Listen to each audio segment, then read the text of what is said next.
Okay, now let's just come on to that, because you believe that once you've got put on this live project, you would be passed information and you had to type that into a terminal, and it was a string of digits, basically. Just describe what happened on that project and what the information you were being passed. Well, when we had the string of digits, it just came through as numbers. That's why it was a string of digits. So you can pass numbers using this method as well, just numbers.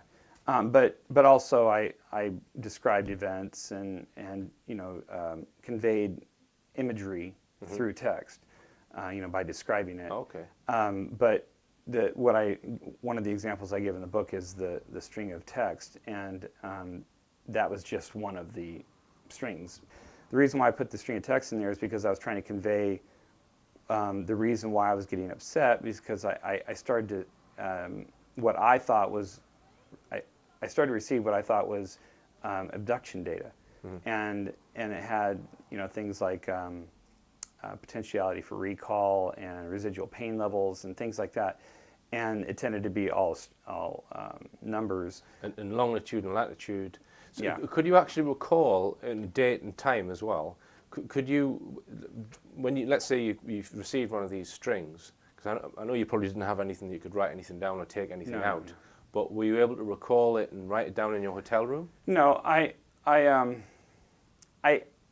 seem to remember several times trying to remember the numbers for later looking up on a map, and I can't know that or tell you this for sure, but I think I correlated some locations, like to Florida one time. But I have a very fuzzy memory about it, so I don't want to.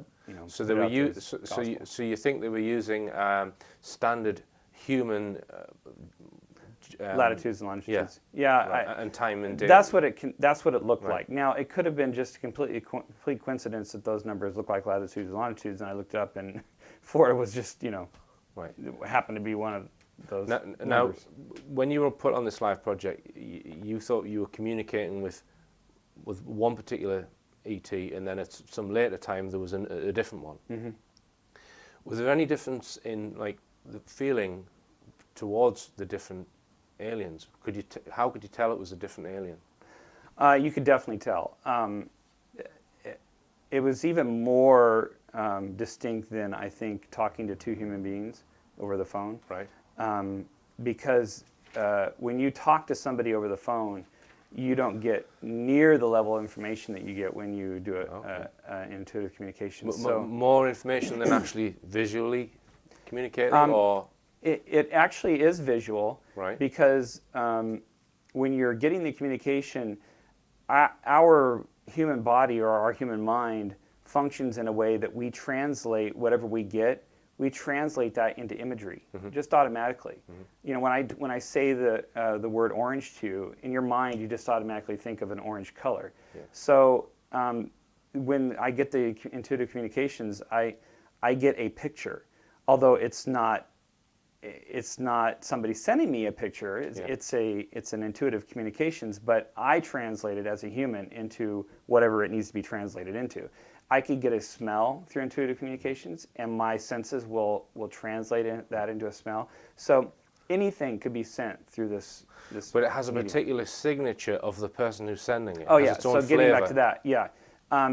Whenever I got a communications, there would always be this peripheral information. It would be surrounded by all this texture, I guess you can say, of a communication. And each entity, I only had communications with two entities, but each of them had a completely different texture around it. Right. And you said in your previous interview that you had no idea of what they actually looked like. That wasn't conveyed to you. No. Do you think that they deliberately withheld that because they didn't want you to know what they looked like? Because they could have described that. They could have. Yeah, they could have, I guess. And I might have asked too. I can't really remember, but I could definitely have gotten a picture of them had they wanted me to know that. Yeah. So do you actually miss communicating in that method? Is it? Well, because if you were taught to speak and suddenly you weren't able to, it would be frustrating. That's true.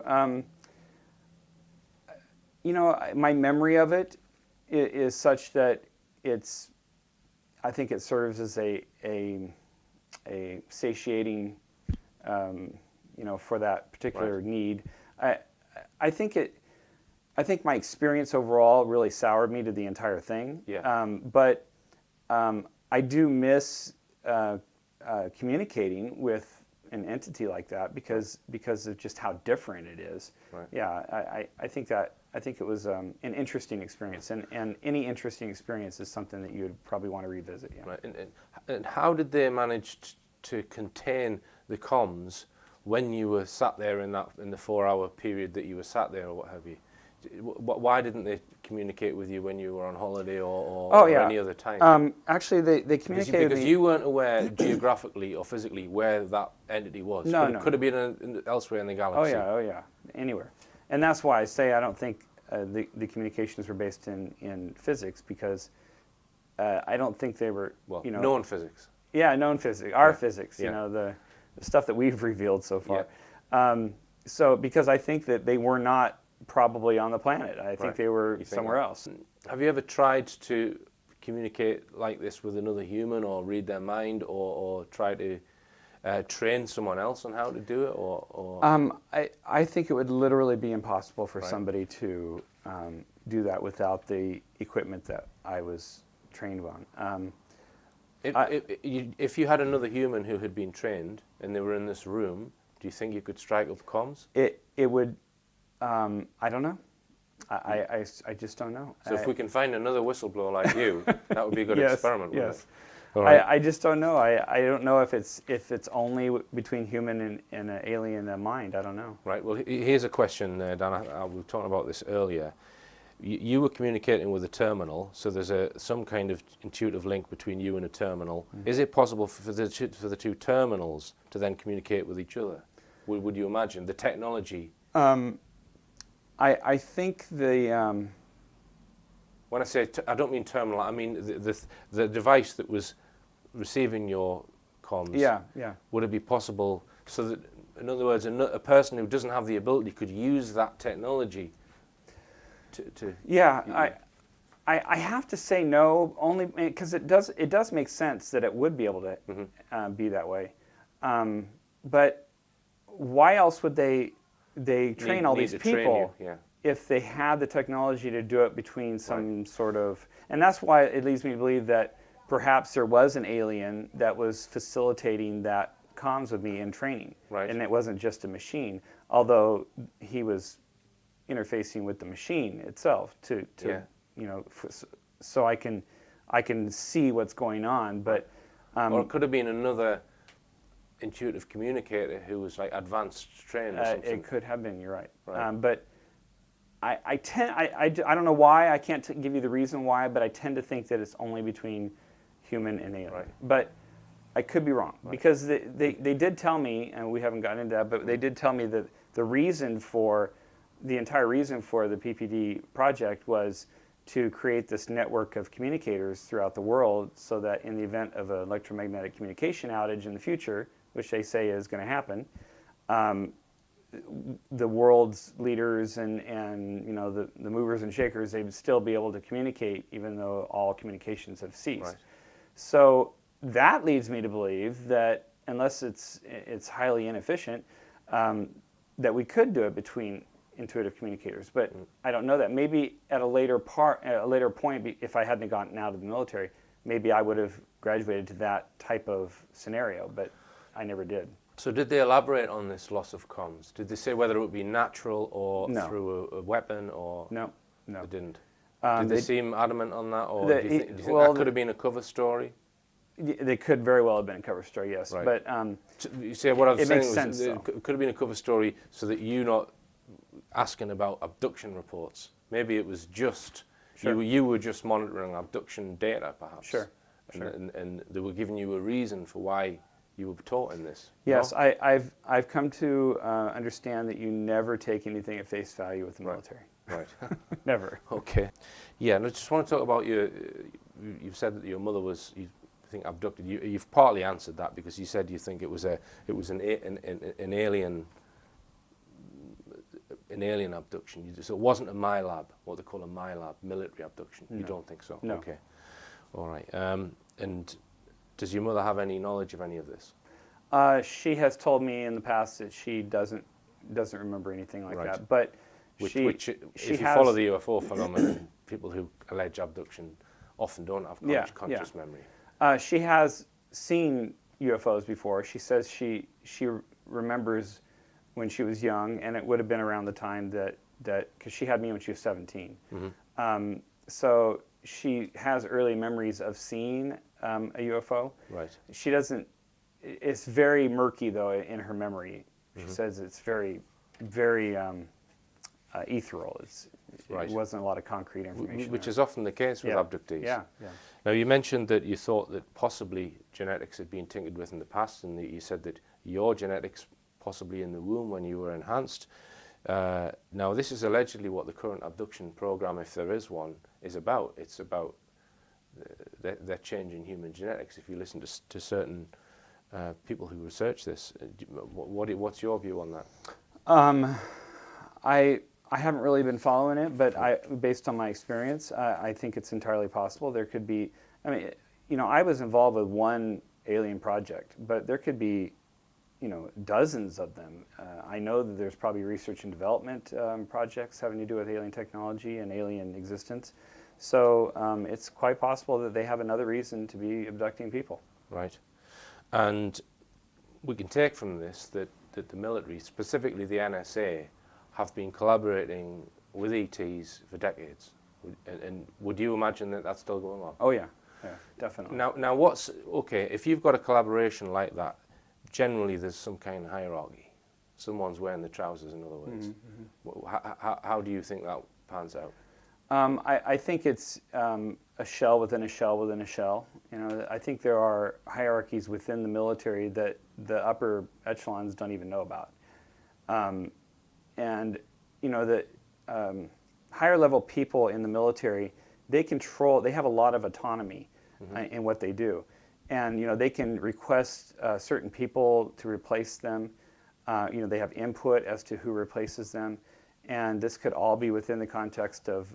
Right, and do you think the secret society is involved in that level as well, or not? Well, the term that we ascribe to, you know, the secret society, we always think of Knights Templar and things like that. But I think there could be I don't like to say secret society, but I think that there could be a sequestered group of people that coordinate, and I think that it could very well be at the presidential level with certain presidents. Right. I believe that President Reagan knew about this. I don't believe that a lot of the Democrat presidents probably are briefed in it. Yeah, but the ones with military backgrounds generally. I think that the presidents who have a conservative ideology, I think, are probably briefed into the project. Right. Okay, so my final question for you, Dan, is why isn't this on CNN? Because to me, this is huge. This is massive. So mainstream media, have they approached you? Have you approached them? What's the situation there? Well, I've done some interviews in local papers and things like that, but you know, this is the magic question in this industry, you know, or in this space. There's not a lot of evidence that people can bring out of these places, and they do that for a reason. They set up the entire system so that it's very, very difficult to get any hard evidence of what you're doing. And without hard evidence, there's so much in this genre that is muddied by all the what the world would call crazy people, you know. And there are some crazy people in this industry, you know. So you know, there's and so those people that come out with their stories and that are fantasies or are just from crazy people. Yeah. It muddies the scene so that when there is credible information, you know, people who have a credible background, who, like myself, that came out of the military, that I was in classified projects, and when they come out, it just gets covered by all this other stuff, and you just are lumped in with the crazies. So you don't think then that the N.S.A. has influence over the mainstream media and keeps them off those subjects? Oh, I wouldn't say that they don't have any influence. I think they have great influence when they want to wield it. But again, I don't think they need to wield too much when people like me come out, because first of all, they'll research it. They want to know everything about what I know and what I can prove and all that stuff. I'm sure I've got a big old huge file in somewhere at somebody's office. But as soon as they realize that, okay, he doesn't have any evidence of anything. He hasn't said anything that's going to uncover something that we could try him on, like the revealing of black projects or things like that. So now we just leave him alone, because he'll just get meshed in with the crazies. Right. And why bring more attention to it by going after him? Yeah. If we go after him, then everybody and their grandma is going to go, oh my gosh, he's saying something that is worthwhile. Yeah. And what we say to my friend, who's he's in the RAF, the British Air Force, and he's wing commander, who possibly wouldn't believe you. What would you say to him as a fellow Air Force person? Well, I think it's for any military person, even the higher up military people, if they really think about it, there are so many different things going on in the military that they have no clue about.